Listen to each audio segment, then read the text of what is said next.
al maestro Ricardo Peralta, que está haciendo circo, maroma y teatro para conectarse porque me dice que tiene problemas de internet. Creo que ya hemos solucionado ese tema.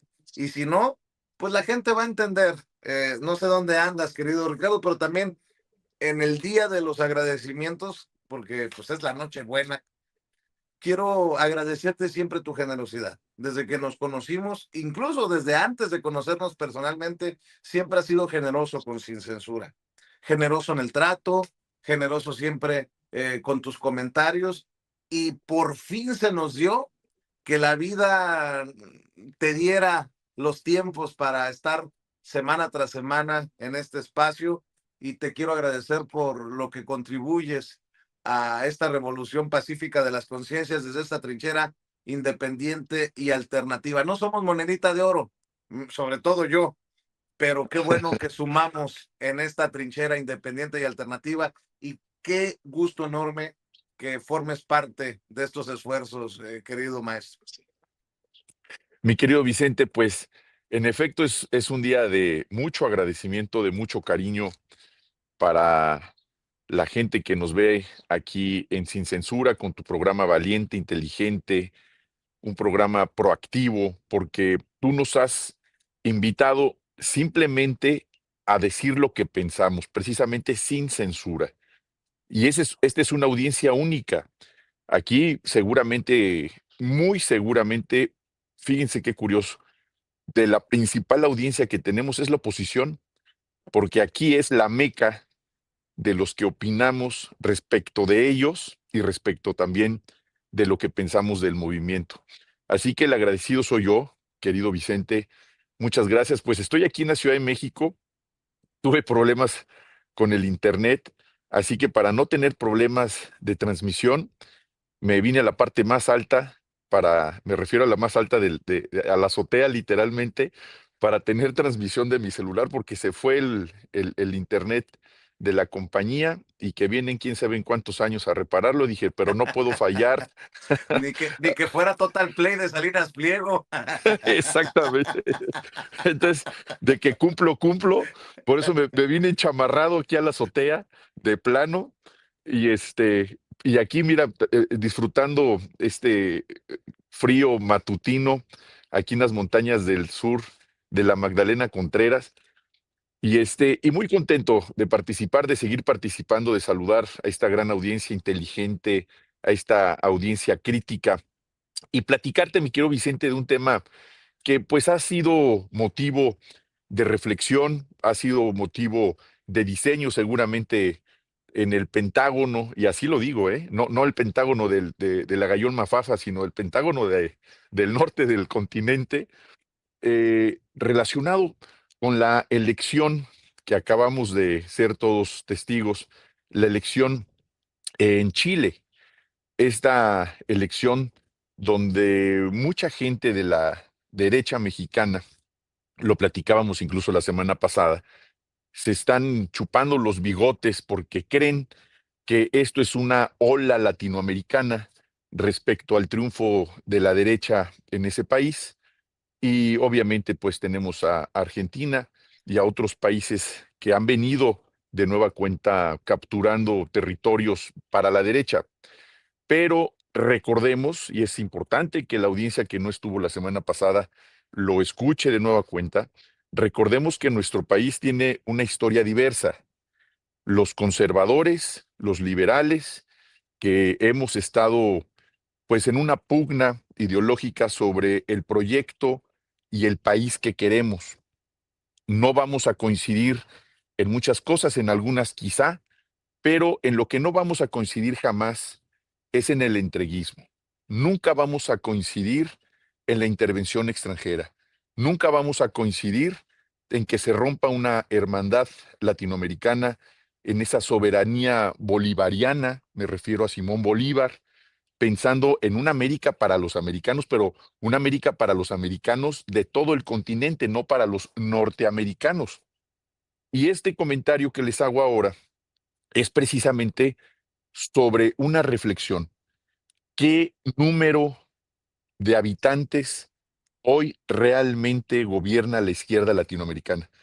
yo me di a la tarea de hacer una investigación muy sencilla, sumando la población particularmente de los países más grandes, no por denostar a los países más pequeños de Latinoamérica, pero los países más grandes que todavía gobierna la izquierda y que debemos de hacer lo necesario para que continúe ese diseño latinoamericano que alguna vez pensó Simón Bolívar, que han pensado muchos libertadores de América cuando nos enfrentamos a ese colonialismo salvaje, que a algunas personas no les gusta que hablemos de colonia, porque aquí no fue una colonia, esa es otra historia, sino fue un virreinato, que es distinto a una colonia, pero bueno, ese es otro tema. Me refiero a lo que tenemos que seguir haciendo como latinoamericanos. ¿A quiénes me refiero? Pues me refiero al gigante Brasil, me refiero a nuestros hermanos colombianos y evidentemente a México.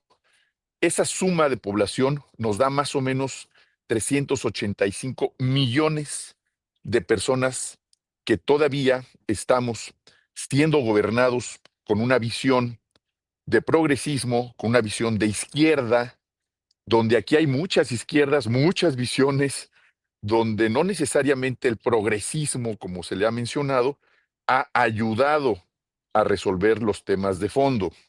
Aquí yo quisiera hacer un paréntesis. ¿Qué tanto los que se llaman o se denominan progresistas y esas políticas y esas condiciones que se han venido desarrollando van resolviendo la lógica de lo que significa la izquierda en el mundo y Latinoamérica? El lenguaje inclusivo, los derechos humanos, vaya, nadie está en contra o no muchos están en contra de esa condición, pero eso realmente resuelve también el tema de las mayorías gobernadas por la izquierda. Pensemos en eso. ¿Cuánta gente se ha alejado de la izquierda por confundir el progresismo con la izquierda? Yo creo que la izquierda es mucho más amplio que una limitada reflexión sobre el progresismo.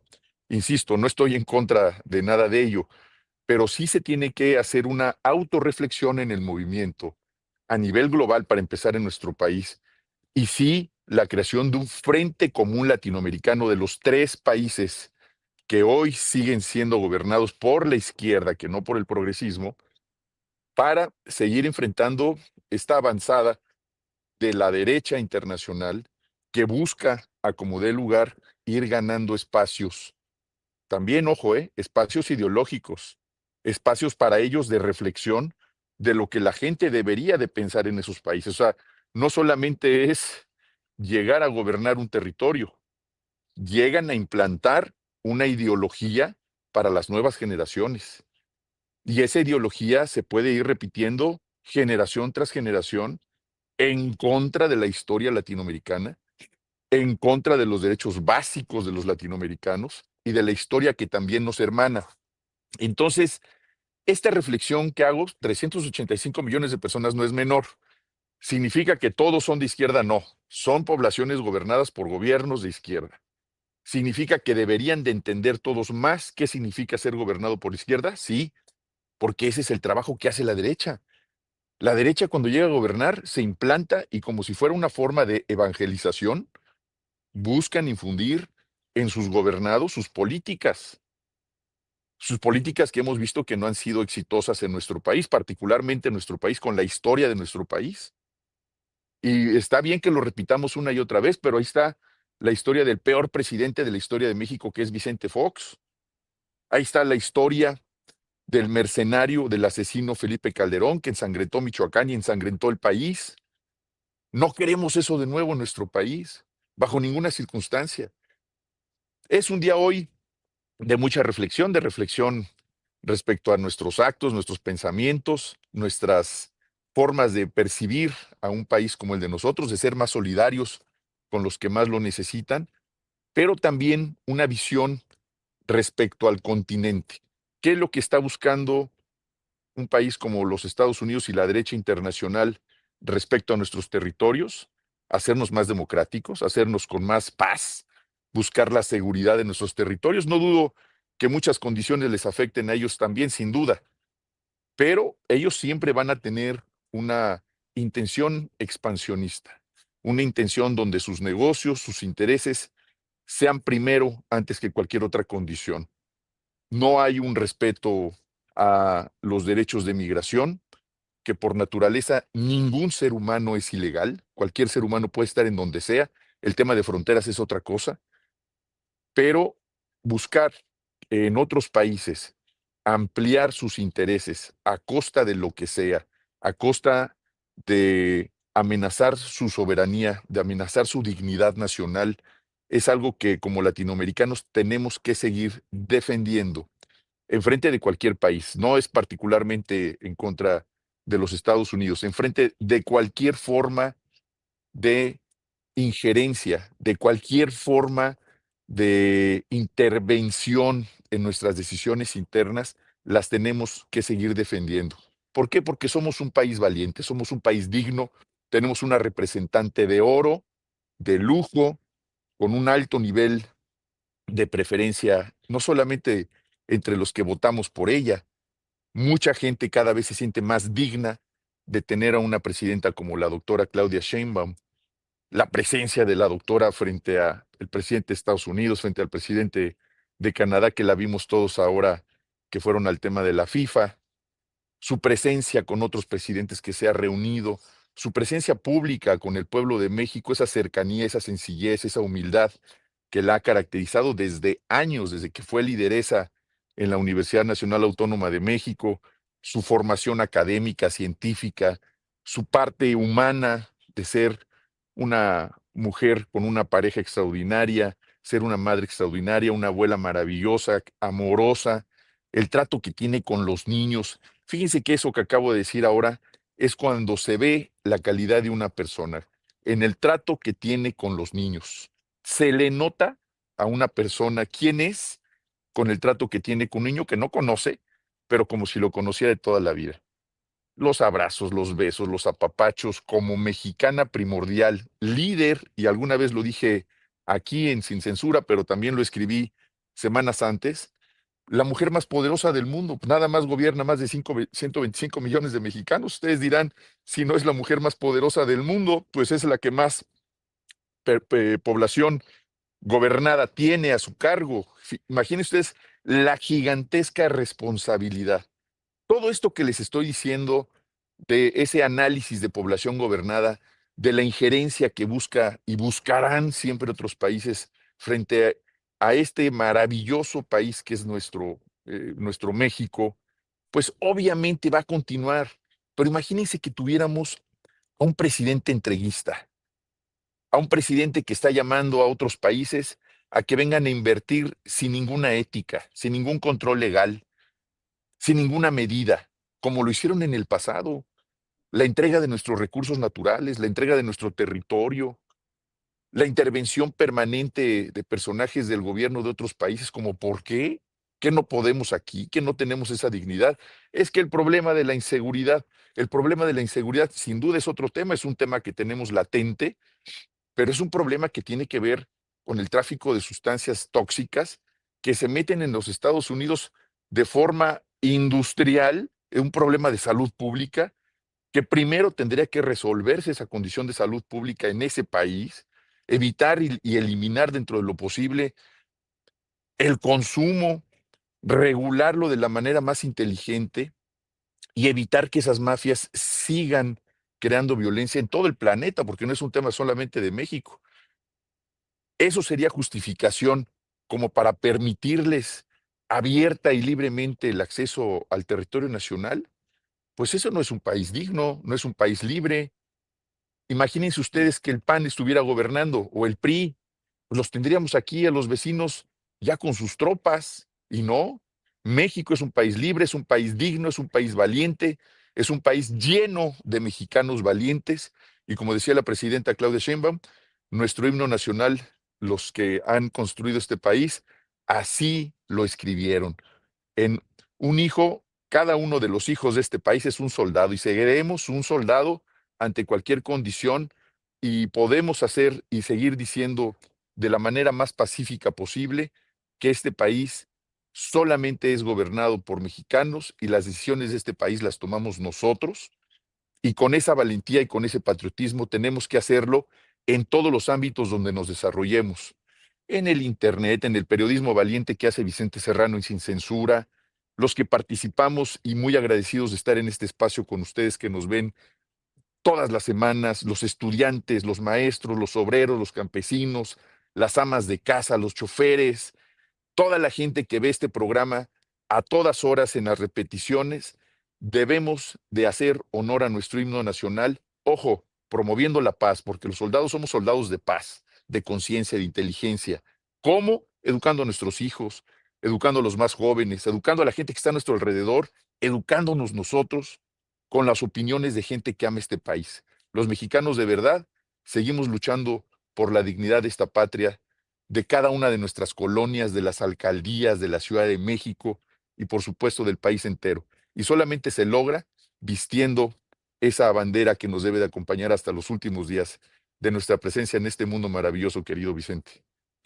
Maestro, antes de que te vayas, tú fuiste subsecretario de Gobernación en tiempos de López Obrador, en el gobierno del licenciado Andrés Manuel López Obrador. ¿Algún comentario, alguna reflexión sobre cómo por fin, esa es mi lectura, no sé tú qué veas, se puede, ¿cómo decirlo? Palpar aquella anécdota convertida en realidad cuando el presidente decía, se me acercó un jornalero en San Quintín y me pedía que separáramos el poder económico del poder político. Y lo digo porque en este poco tiempo, con lo que se sembró, la presidenta Claudia Sheinbaum Pardo ha podido estar en una situación de exigirle a Ricardo Salinas Pliego que pague sus impuestos y se acaba de anunciar que otro magnate tiene que pagar lo que está establecido, lo que le corresponde por la contaminación del río Sonora, y me refiero a Germán Larrea y Grupo México, en momentos en que también se soluciona un conflicto laboral histórico como el de las mineras en Cananea, ¿no? En Así Cananea, es. Sonora, precisamente.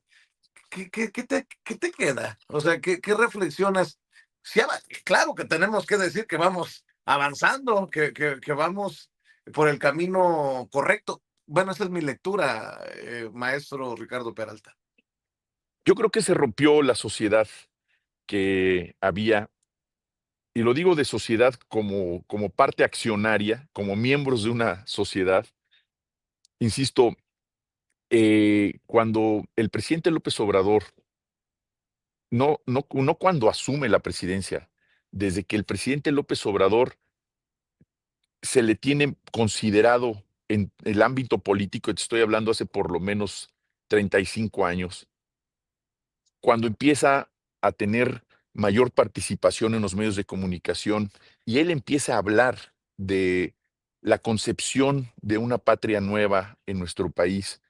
Y ya cuando se hace presidente de la República y comienza con este proyecto de la cuarta transformación, como la continuidad de la Revolución Mexicana o una etapa posterior a la Revolución Mexicana en una consolidación de una patria nueva, habla también de romper esa sociedad, insisto, desde el punto de vista accionario. Cuando alguien es accionario de una sociedad, pues tiene dividendos y esos dividendos tienen que ver con la plusvalía que pudiera valer una empresa y las ganancias que tendría esa empresa para efectos de una actividad empresarial. Se rompió, se disolvió esa sociedad que hubo durante décadas entre los que gobernaban el país y las empresas. Por eso es que hubo décadas de contubernio entre grandes empresarios y miembros del gobierno. Así se explican las riquezas interminables de muchísimos políticos de los periodos del PRI, que fueron más de 80 años en algunas regiones del país, en algunos todavía siguen gobernando, desafortunadamente, uno o dos estados de la República, Durango y Coahuila, sigue gobernando el PRI, no ha habido un cambio de régimen, y del PAN, por supuesto, Aguascalientes, Chihuahua, Guanajuato, donde no han podido romper precisamente con ese nexo entre los empresarios y los políticos que han gobernado esos territorios.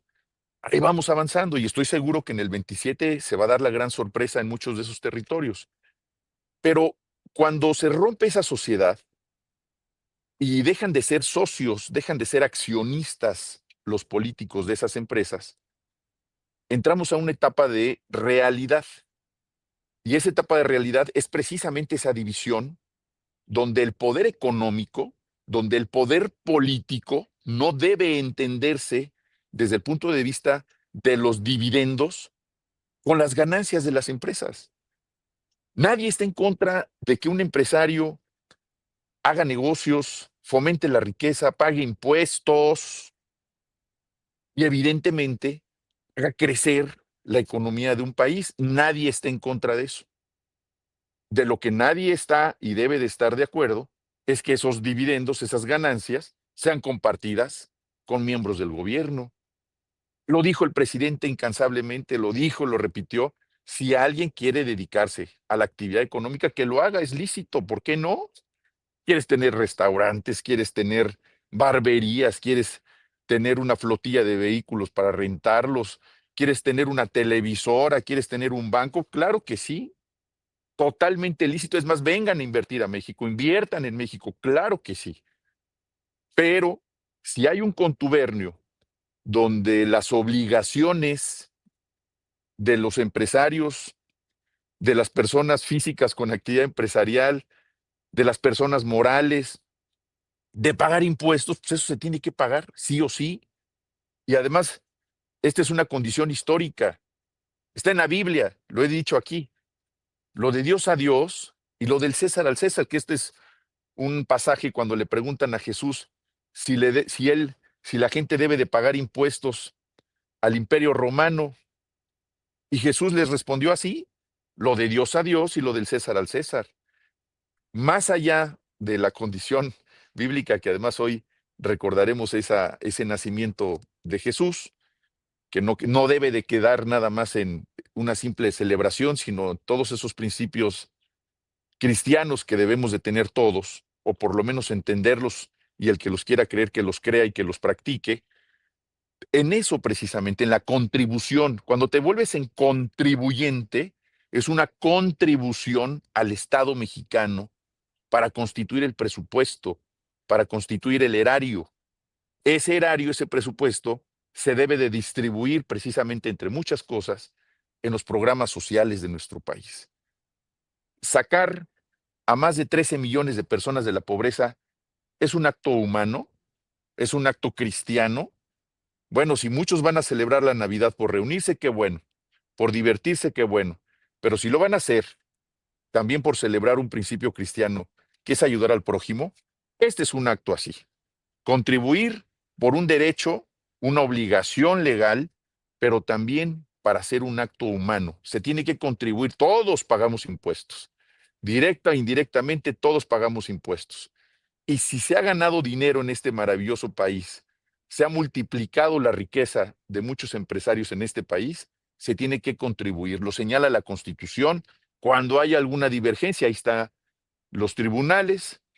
Ha habido litigios larguísimos, se tiene que pagar, insisto, más allá de la ideología, más allá de las aspiraciones políticas que todo mundo tenemos derecho en este país libre para hacerlo, pero también tenemos estas obligaciones. Entonces, cuando se rompe esa relación del interés político con el interés económico, pues viene una etapa de realidad. Y esa etapa de realidad es hacer cada quien lo que le corresponde. Los empresarios a generar riqueza, los empresarios a generar empleos y también a pagar impuestos como la gigantesca mayoría lo hace. Y así es como el presidente López Obrador en su momento y por supuesto la presidenta Claudia Sheinbaum ha continuado con esa lógica y lo vimos ahora en esta reunión que tuvo la presidenta Claudia Sheinbaum con los hombres del dinero en nuestro país, tanto con el Consejo Coordinador Empresarial como también este grupo de hombres de negocios de México.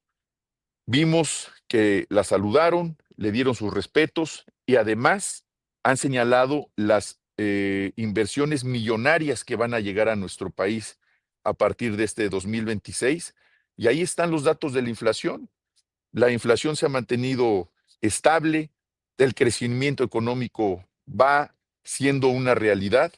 La obra pública, lo vimos ahora en el transoceánico, en los trenes que se están desarrollando de manera muy importante y que la doctora en sus canales de las redes sociales nos los ha mostrado, sigue avanzando y esa es una muestra de cómo separando el poder económico del poder político, utilizando con honestidad, sin corrupción, el presupuesto, sigue creciendo nuestro país, no solamente en la parte económica, que es sumamente importante, sino sobre todo en el estado de bienestar. Todo lo que se ha podido recaudar no es para que el gobierno se lo embolse, como lo hemos visto. Ahí están las obras públicas. Esto va a crear mucha más economía para nuestro país, más bienestar económico para el resto de la población y los programas sociales.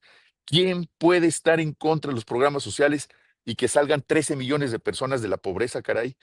Vaya, ya sabemos quiénes están en contra, porque no lo están haciendo ellos o porque más bien quisieran que esos programas sociales en su conjunto fueran para sus bolsillos y para sus viajes lujosos hacia el extranjero y que pudieran garantizar a sus generaciones y no a las generaciones de este país una permanencia eh, de lujos ilimitados como lo hicieron durante décadas. El país es de todos y los Ujú. impuestos que se pagan en este país se tienen que utilizar para todos, no solamente para algunas familias que Vicente. El país es de todos, la patria es de todos. Me gusta esa reflexión para cerrar. Ricardo Peralta, maestro, tus redes sociales y obviamente vaya para ti y para tu familia un abrazo de paz, de armonía y de mucho, mucho cariño, Ricardo Peralta. Muchas gracias, mi querido Vicente. Pues me pueden seguir en Ricard-Peralta en la red X, Ricardo Peralta Saucedo, en Facebook y en Instagram y en TikTok, Maestro Ricardo Peralta. Muchas felicidades para ti, mi querido Vicente. Te mando un abrazote bien fuerte de esos tronadones ruidosos, escandalosos, pero bien fuertotes para ti. Además, como estás chonchote, mi querido Vicente, me gusta abrazarte así porque son de esos abrazotes de osos sabrosos, amigo. Te mando un Dime, abrazote y muchas oye, bendiciones. Hey. tan cabrones mis amigos. Tú me dices, dime gordo sin decirme gordo. Y el vampiro, dime viejo sin decirme viejo. Ah, está bueno. Bueno, conste, Ricardo Peralta, el que se lleva se Oye, aguanta, ¿eh? chonchotes los dos, mira. Así. Te mando un Te abrazo, mando maestro. igualmente, abrazote con cariño y saludos a todos. Muchas Saludos a la gracias, familia. felicidades. El Igualmente, hermano, maestro hasta pronto. Ricardo Peralta aguantando el frío por estar con ustedes en esta transmisión de 24 de diciembre.